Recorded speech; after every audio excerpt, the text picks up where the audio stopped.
teman-teman bisa klik aja di sini ya, tahun pajaknya berapa.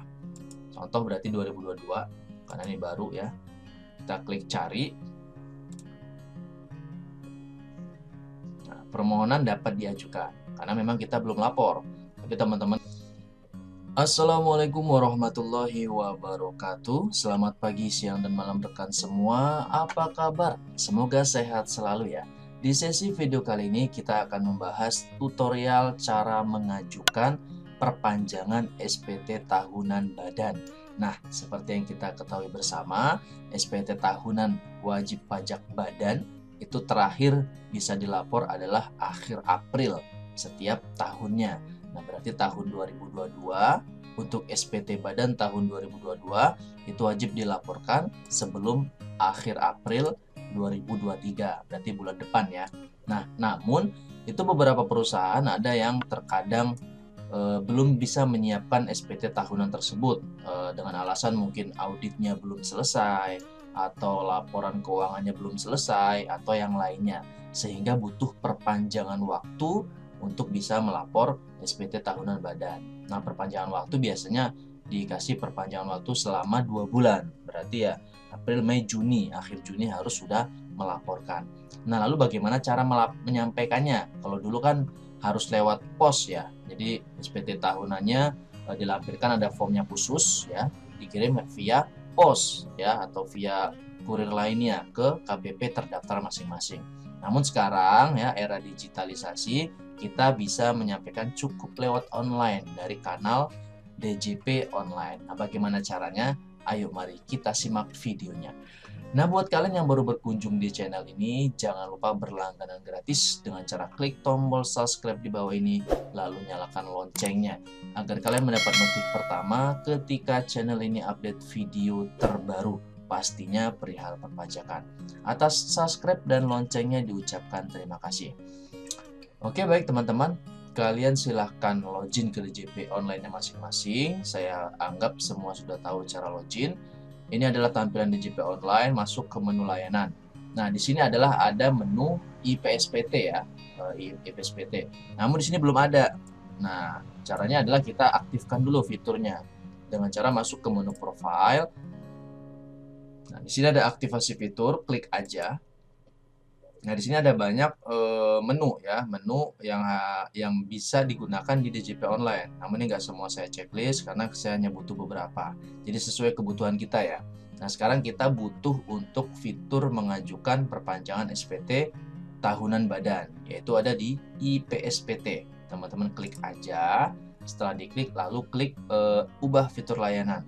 Nah, setelah ubah, klik aja yes. Nanti otomatis biasa ke logout. Setelah ke logout ya teman-teman silakan login kembali. Nah, seperti ini ya. Ke logout ya udah tinggal login kembali. Masukkan PYPEW.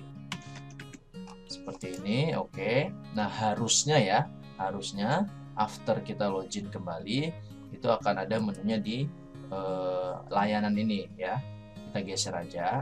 Nah, sorry mana? Nah, ini nih.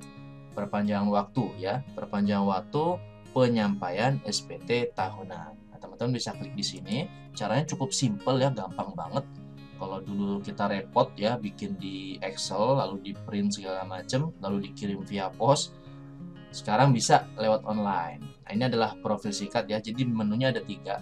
Di dashboard ini, dashboard, pemberitahuan, dan monitoring. Nah, di dashboard ini isinya adalah profil singkat ya, nama PT, NPWP-nya, NIK, nomor HP segala macam. Lalu ada menu menu apa ya, ibaratnya historinya. Jadi setelah mungkin kita pernah ngajuin, historinya ada di sini ya. BPS-nya berapa, produk hukumnya berapa, statusnya apa, aksinya apa. Ini nggak ditemukan karena memang belum pernah. Ya karena memang baru launching juga di bulan ini ya. Jadi pasti belum ada yang pernah pakai ini. Oke, kita masuk ke menu pemberitahuan. Nah, ini adalah fiturnya atau menu utamanya untuk melaporkan si perpanjangan SPT tahunan tadi. Nah, teman-teman bisa klik aja di sini ya, tahun pajaknya berapa. Contoh berarti 2022, karena ini baru ya. Kita klik cari.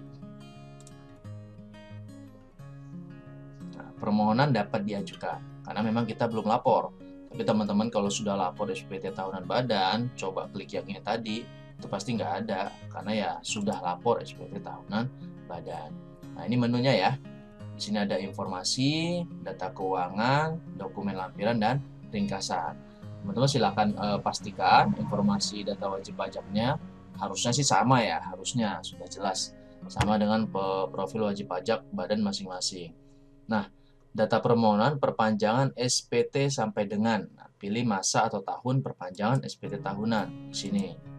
Oke ya, kan maksimal 2 bulan seperti yang saya sampaikan di awal tadi, perpanjangan waktu itu 2 bulan. Berarti kita kalau ngajuinnya di April akhir, ini sekarang tanggal berarti Mei ya. Sekarang tanggal 30, berarti tanggal 1 bisa kita, harusnya 31 ya. Oh, sorry.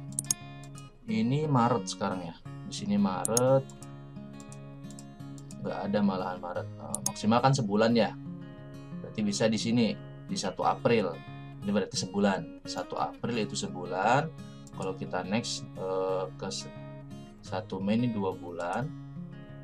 3 bulan berarti perpanjangan ya. Berarti perpanjangan itu sebanyak 3 bulan.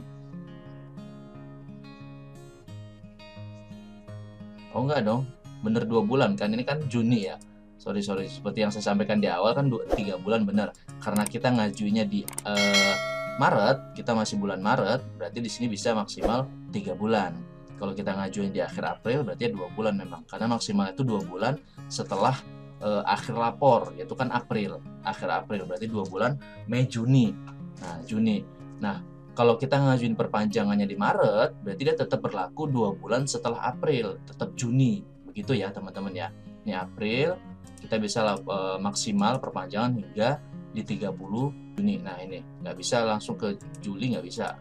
Oke, nggak bisa diklik ya teman-teman ya. 30 Juni maksimal. Nah, setelah ini baru kita klik alasannya kenapa. Mungkin audit belum selesai. Audit belum selesai. Boleh. Atau laporan keuangan belum selesai, bisa juga, atau yang lainnya seperti itu ya. Lalu teman-teman bisa klik berikutnya seperti ini. Nah, masuk ke menu kedua yaitu data keuangan. Pilih input aja mata uang pembukuannya apa, rupiah atau dolar. Ini kayaknya dolar belum bisa ya. Tuh, tidak ada menu untuk dolar ya. Ternyata tidak ada menu untuk dolar, hanya rupiah. Lalu data laporan keuangan sementara neraca, input aja sesuai laporan keuangannya, total aset berapa, hutangnya berapa, modalnya berapa. Lalu total pendapatan berarti dari peredaran bruto ya, peredaran bruto. Cost-nya berapa, sehingga netonya berapa, koreksi fiskal, ini kasaran aja berarti ya. Memang pasti belum fix finalnya pasti, namun silakan input kasarannya. Sehingga dapat PKP berapa. Nah, data perhitungan PPh terutangnya berapa? Ini otomatis nggak? Kayaknya enggak deh. Misal 500 juta. Nah, semuanya manual berarti ya. Bukan PKP kita masukin 500 juta, terus otomatis PPh-nya muncul, enggak. Ini semuanya manual seperti ini. Oke, berarti semuanya manual. Nah, total kredit berapa? Semisal PPh 22, dari prepaid PPh 23, atau dari prepaid PPh 25. Sehingga dapatlah KB-nya sekian. Ini semua berarti inputnya manual ya, nggak ada yang otomatis. Nah, oke, setelah itu tambah setoran. Kalau KB kan wajib bayar ya Bapak Ibu ya. Kalau KB silakan tambah setorannya. Jadi setoran uangnya berapa. Nah, diusahakan disetting, usahakan KB lagi nantinya ya, biar nggak ribet. Karena semisal estimasi kita di SPT tahunan badannya KB-nya 10 juta. Namun yang kita bayar 12 juta, akhirnya kan kelebihan nanti ketika lapor normalnya malah berlebih, malah LB, kan repot, harus PBK segala macam. Nah, usahakan disetting aja, dikecilin. Yang tadinya KB-nya semisal estimasi kita itu 10 juta, buat aja semisal 7 juta atau 8 juta. Sehingga nanti lapor normal, kita bisa KB lagi ya, bayar lagi kekurangannya. Seperti itu ya. Oke, kalau tidak ada PPh terutang, berarti nggak perlu input setorannya, tinggal di next aja. Lalu klik berikutnya. Nah, masuk ke menu dokumen lampiran. Lampiran ya berarti kurang lebih sama seperti kita kirim lewat pos, itu ada ngelampirin juga ya. SPT lampirin, laporan keuangan sementara lampirin, lalu Lalu surat pernyataan KAP atau dari auditor itu ada surat pernyataan biasanya bahwasanya sedang diaudit. Nah, itu bisa dimasukkan di sini. Lalu perhitungan PP pasal 26 jika ada. Kalau nggak ada ya next aja. Nah, ini masuk menu terakhir ringkasan. Nah, di ringkasan ini isinya ya informasi wajib pajak, lalu data laporan keuangannya ya yang kita input tadi. Kalau nggak ada ya kosong berarti. Nah, ini data permohonan perpanjangan SPT sampai dengan 30 Juni ya. Maksimal 2 bulan setelah akhir batas lapor, akhir April, berarti Juni. Lalu alasannya yang kita ketik tadi apa? Alasannya muncul mata uang. Ini mata uang, data laporan keuangan sesuai yang kita input. Nilai bayar, kalau udah dibayar tadi akan masuk ke sini. Nah, dokumen lampiran tadi kita nggak ada lampirin, berarti nggak ada file. Lalu klik simpan. Nah ya, setelah simpan nanti prosesnya selesai berarti. Itu terakhir simpan. Ini saya nggak simpan ya, nanti terrealisasi jadinya perpanjangan. Karena saya nggak perpanjangan ya, mau lapor insya Allah. Nah, lalu masuk ke menu monitoring. Monitoring ini ya adalah menu untuk mengontrol ya. Mengontrol statusnya udah sampai mana, seperti itu. Status validasinya. Kita klik aja coba monitoring. Nah, menu ini dapat digunakan untuk melakukan pemantauan. Jadi permohonan pemberitahuan perpanjangan SPT tahunan tadi yang telah kita sampaikan itu sampai mana batasnya. Sistem akan melakukan validasi data antara lain SPT tahunan, dan di menunya nanti ada beberapa ya. Validasi datanya ada beberapa, statusnya antara lain SPT tahunan belum disampaikan.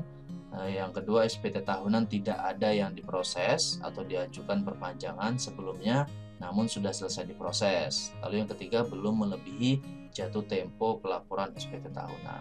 Itu ya statusnya, bisa lihat di sini. Jadi pada intinya kita tidak perlu direpotkan lagi dengan submit lewat pos atau submit sendiri ke KPP, nggak perlu ya.